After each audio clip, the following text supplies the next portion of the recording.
புரட்சி தலைவர் எப்போதுமே தாய் குலத்தின் பிள்ளை, கரெக்டா? அதனால உங்களோட பிள்ளையாவே இருந்து வாழ்ந்து மறைந்த புரட்சி தலைவர் பொன்மன செம்மல் கொடுத்து கொடுத்து சிவந்த கரத்தைக்கு சொந்தக்காரர்.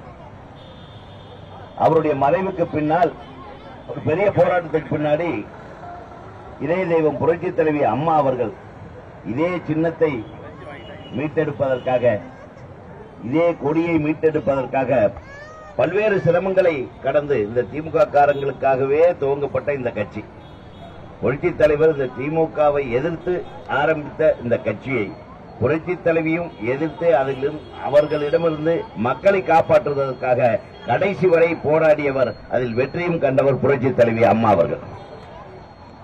அவர் அம்மா மேல பாசம் வச்சிருந்தாரு, தாய் குலத்து மேல பாசம் வச்சிருந்தார்.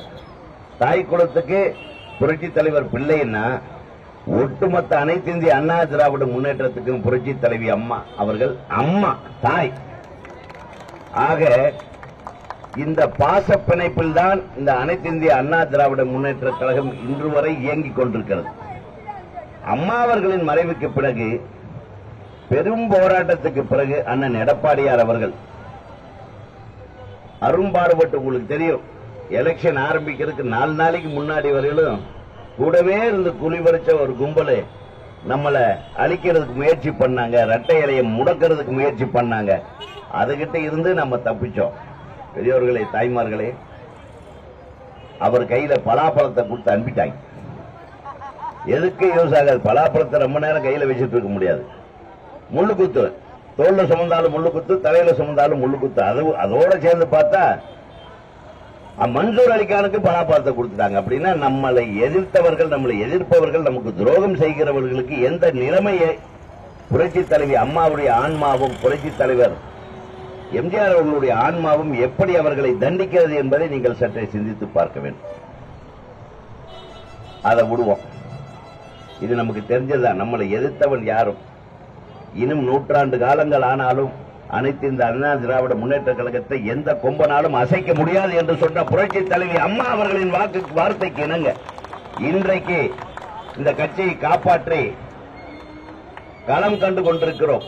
பாராளுமன்ற தேர்தலிலே அன்பு சகோதரர் கருப்பையா அவர்கள் உங்கள் முன்னால் நிற்கிறார். உங்கள் வீட்டு பிள்ளை.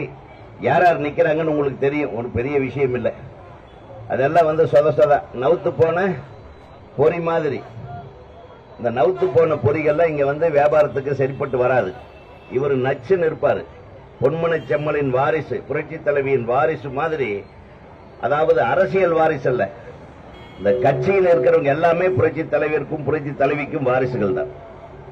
இதை எல்லாத்தையும் நம்ம பிள்ளையா நினைச்சோங்க. அதுல ஒரு புள்ள அவர் பாருங்க, இந்த தேர்தலில் அவர் பெயர் அறிவிக்கப்படாததுக்கு முன்பே ஒரு அரசு மருத்துவமனைக்காக 1.5 ஏக்கர் நிலத்தை வாரி வழங்கிய வள்ளல் அந்த நமது கருப்பையா அவர்.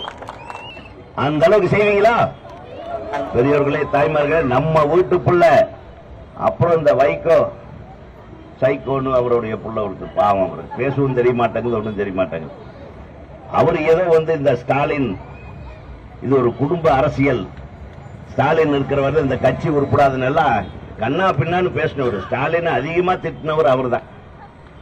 கடைசியில பார்த்தோன்னா அவங்க கட்சியில் ஒருத்தரே இல்லையா நிறுத்துறதுக்கு.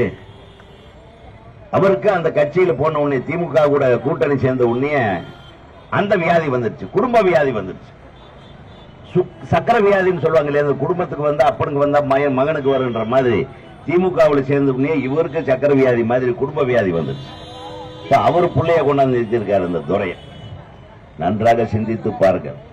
அவருக்கு எந்த அரசியல் பாடமும் தெரியாது. வைகோவுக்கு புள்ளங்கிற ஒரே தகுதி தானே தவிர வேற என்ன தகுதி இருக்கு சொல்லுங்க? சொல்லுங்க பெரியவர்களே, தலைவர்களே, யாருக்கு உங்கள் வாக்கு? இரட்டை இலைக்கு. செய்திகளை உடனுக்குடனும் துல்லியமாகவும் தெரிந்து கொள்ள சப்ஸ்கிரைப் பண்ணுங்க.